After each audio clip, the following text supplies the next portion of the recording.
going on, YouTube? We are live once again. Just finished lunch and I'm sitting here waiting to deliver this load. Let's see who all comes in today. So while we're waiting for that to happen, I'm going to share this to Facebook real quick and I'll be right back. So into the Facebook, and there it is. I forgot to edit the description. What's going on? Do not need ringtones or none of that stuff going on.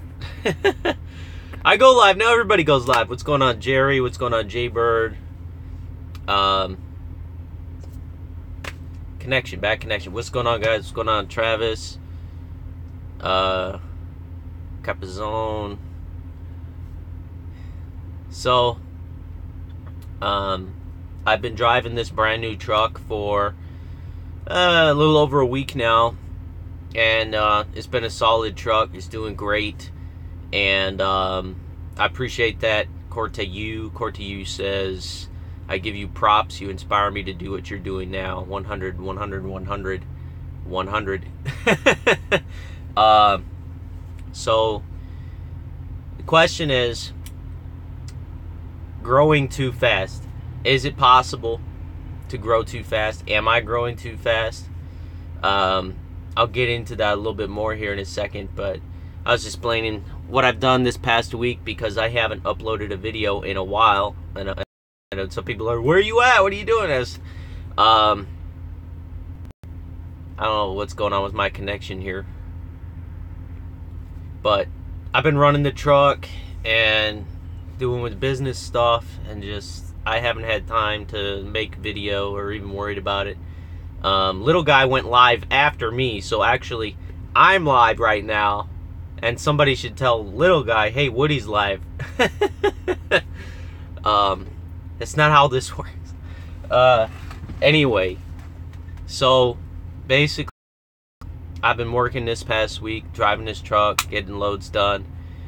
I don't know what the hell is going on with it. Hold on. Maybe that'll help. What's going on, John? What's going on, Katrina? No, only you know if you are or not. The truth is, there's no such thing as growing too fast. Okay? You grow based on the amount of profit that you're generating. Okay? For example, nobody is going to tell Amazon that they're growing too fast, right? Why is that? Nobody's going to tell Walmart, hey, you're growing too fast. Nobody's going to tell Subway, hey, you're growing too fast, right? Subway's the largest fast food chain in the world, okay? Amazon, largest online retail. Walmart, largest big box retail store. You know, nobody's going to tell those companies that they're growing too fast. Think about it. Why is that? It's because of the amount of profit that they're generating, right? So, if somebody commented on my video, and so I don't know if you guys can still hear me talk, and let me know. I'll answer your questions in a second here. We'll do a Q&A before I turn off this thing, but let me get this out there.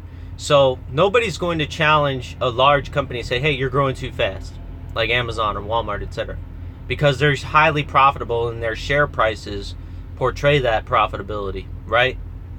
So, what they're going to do is, I had somebody comment, I don't know what's going on here. Anyway, I had somebody comment on my video, and they said, don't grow too fast, or you're growing too fast. And I said, how do you know if I'm growing too fast? If you don't know what my profit margins are, you don't know how much money I'm making. Because I don't share my numbers, because people are going to get on your dick and act like that you're doing better than you, no matter how good you're doing. So I don't share my numbers. It's nobody's business.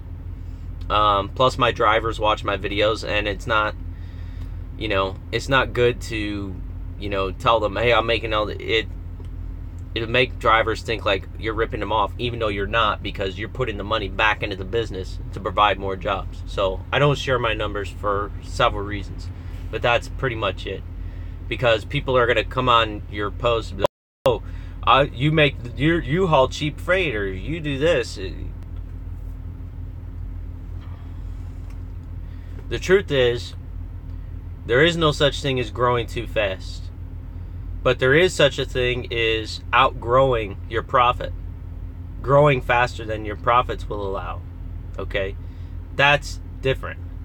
When people say, oh, you're growing too fast, they just assume because you added another truck within 2 months of each other that you're growing too fast. That's nobody's business except for yours. Okay? If you see the profit there, you see the extra money in the business bank account, and you want to reinvest it in the business, then reinvest it in the business. There's no point in waiting to reinvest. When you have the money to reinvest in the business, you do it. Okay, so you're going to grow at the rate that your profit allows. There's no such thing as growing too fast. Or the only time you're growing too fast is when you decide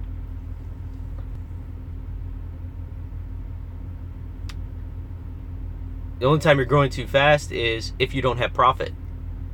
Like right now, we already have a driver lined up for this truck.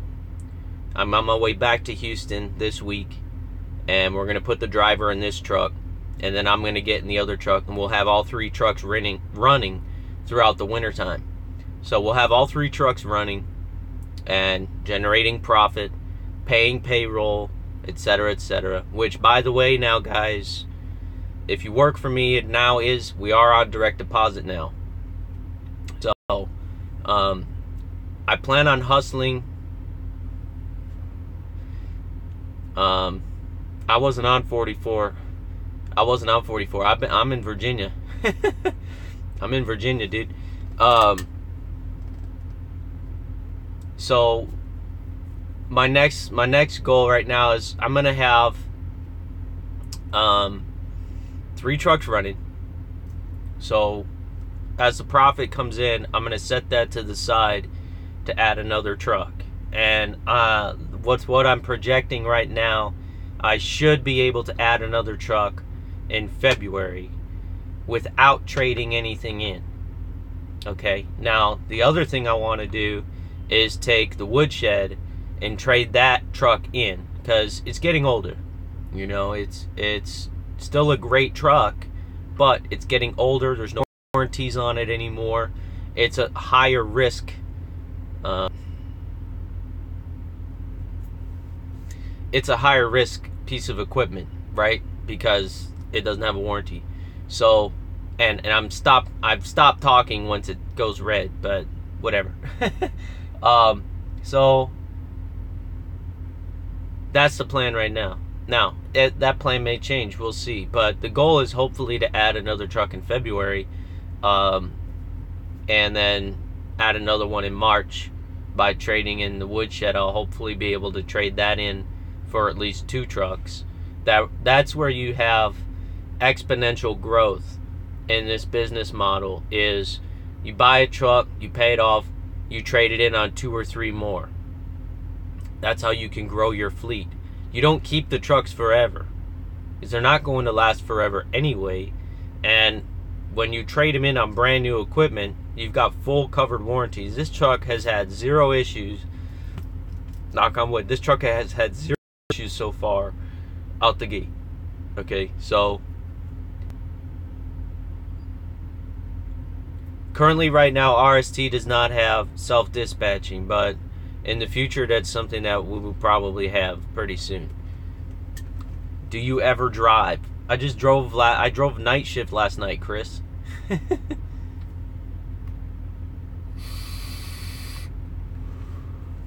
Anyways, so to the people who commented at me, you're growing too fast, or don't grow too fast, I am going to grow at the rate my profit allows. If I have $8,000 in profit sitting there in the business bank account. I'm going to grab that $8,000 and I'm going to go put it down in your truck.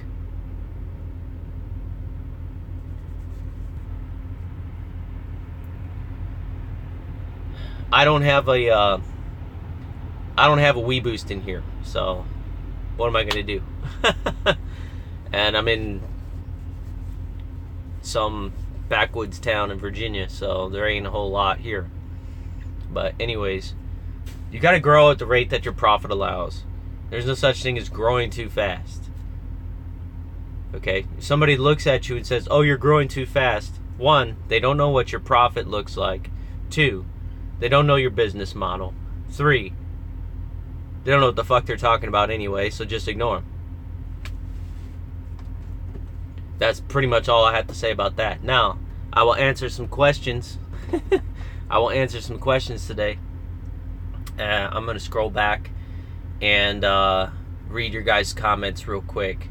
Would you hire someone that is getting out of the military and drove truck while they were in? Just wondering, not to interrupt your topic.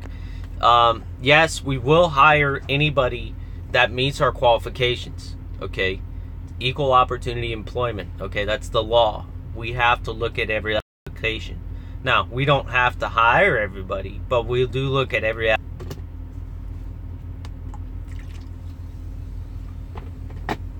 So we look at every application that comes in. Now, if you just got out of the military, I'm assuming you don't necessarily have a CDL Class A yet. So you have to get a CDL.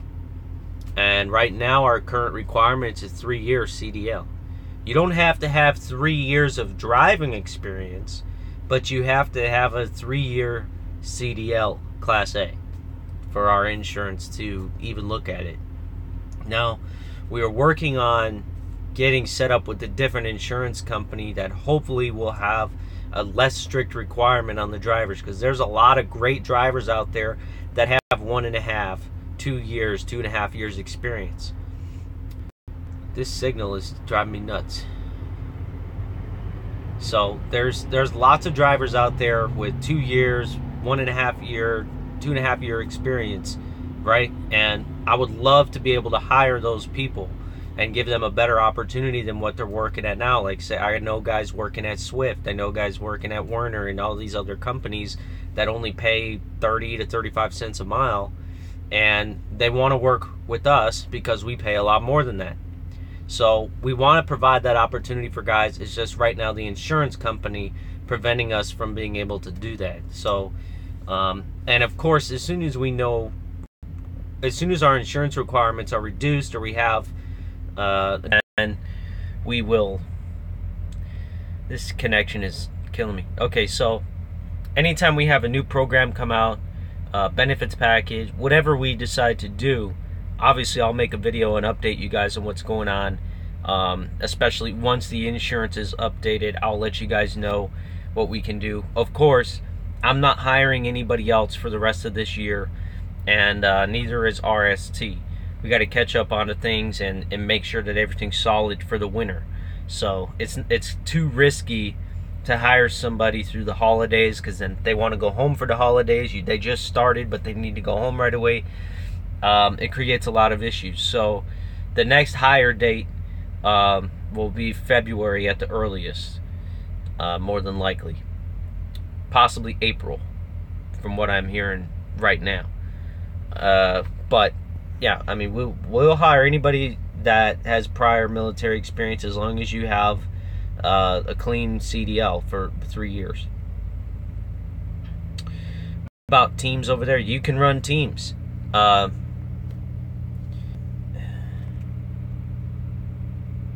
If you so choose to, you can run teams if you like. This truck just has a single bunk, but most of our other trucks are double bunk trucks. But you know, yeah, if you want to run a team, you can run a team. The RST side is more for the owner op stuff. I mean, they have company drivers as well. But if you wanted to do a lease or bring your own truck over, you go to RST. I get out next year. Looking forward to seeing you. 10-4, man. Just keep in touch with me. You know, I get a lot of people contact me. This is how I've been. Pretty much how I've been doing the applications is it's first come, first serve. Whoever gets the application completed fully, I'm not calling anybody until they complete the application. Okay, so once you complete the application, I give you a phone call, I talk to you, I explain, I answer any questions you have, etc. Whoever does that process first is the one that gets hired. You know, it's first come, first serve. So if I have a truck open up and you want to drive for me, you got to get a hold of me immediately. All right, because if you don't get a hold of me immediately, then somebody else is going to get the job. So, but I'd love to hire everybody, but I only get so many trucks at a time. So, at least right now. In the future, I hope to be able to add at least 5 at a time or 10 at a time. We'll see what happens. Who knows? That's way down the road, but you know, I think with what we're doing, we will be able to do that here in the future. I'm going to check for questions one last time here, and then I got to go. But I appreciate you guys watching today, even though the signal sucks horribly and it keeps cutting out. But have they developed an owner-operator package with owners with their own truck, trailer, and self-dispatching? Okay, so there's an owner-op package, but you're still pull prime reefer or prime flatbed or Carlisle stuff. Okay, so because right now that's our main customers. Now we're looking into other options as well, you know, our own direct freight, dedicated runs, where we can get our hands on. We will do it. So, this signal is killing me. So yes, we will have eventually options for owner-operators to choose their own loads if they so choose. But that's in the near future. That's not going to happen this year. Maybe later down the road next year, we might be able to provide something like that. That's something that Chris has to set up, and it's a lot of work to get that done. Let's see here. The scary part of your type is that you rely on how good your drivers can be. That's a major risk. But a bunch of companies have done it regardless of the risk. The risk is, I think the risk is a lot higher with a mileage-based pay system, because the driver is going to go home and then they're going to be stressed out about money when they're at home. They don't get to enjoy their home time. Right? Because they're always stressed out about money. A driver that's always stressed out about their paycheck is going to be a driver that is not happy. And if the driver's not happy, they're not going to stay. They're going to destroy stuff. And you're going to have a bad time with that driver. So you have to make sure that the drivers are happy with what you're providing them. And that's one of my main focuses, is making sure that the driver has the equipment that's good, everything is in the truck that they need, and they get paid good. Okay? And they get paid every week the same thing. Every time they get their paycheck, it's consistent, right? So they can actually do their budget. They can actually figure out what they can afford and what they can't afford. You know, it's not this, oh, 1 week I had $2,000. Because a lot of guys will have, like, 1 week they'll have a $2,000 check, and the next week they'll have a $100 check, and then the next week a $300 check, and then the next week another $2,000 check. It's not consistent, okay? And that stresses the driver out. That burden should not be on the company driver's shoulders. That should be on the owner of the company's shoulders, which it is on mine, okay? I worry about the money. The driver doesn't have to. They get paid guaranteed. Whether they do 2,000 miles or 3,000 miles, they get paid. Or whether they're sitting at home and only did 200 miles that week, they still get paid. You know, so it balances out. And if we have it figured out based on an average of about 100,000 miles per year, because that's a pretty normal average where drivers will run throughout a year.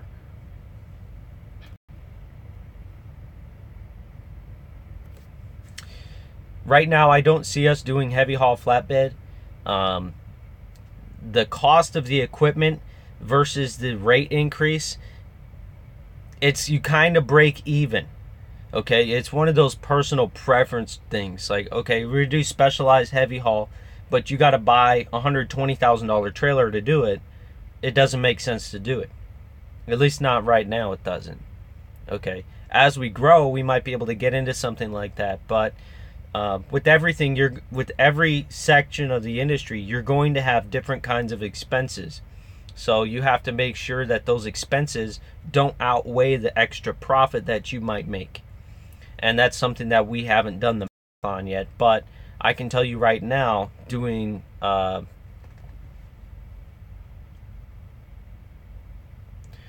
heavy haul or oversized or something like that, you have to buy different trucks. You have to buy different trailers. And those trucks have to be spec'd really high in order to pull that stuff. Those trucks are much more expensive than the one I just bought. Okay? And you can't just go buy trucks like that if you're not going to make the profit to make the payment on that thing. So you have to be really careful with just like, oh, let's just go do this. No, you have to make sure that the expenses and the profit is there. You have to make sure that the profit is there after expenses. Otherwise, there's no point in doing it. Otherwise, you're just doing it just to look cool, which isn't good business. Doing this business just to look cool is not good business.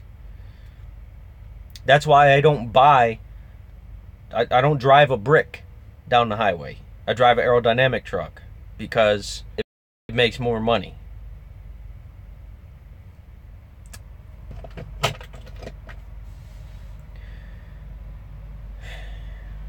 Anyway, my signal is horrible today, and I apologize for that. I appreciate you guys watching. I'm going to shut this down so it can upload and cut out all the lag.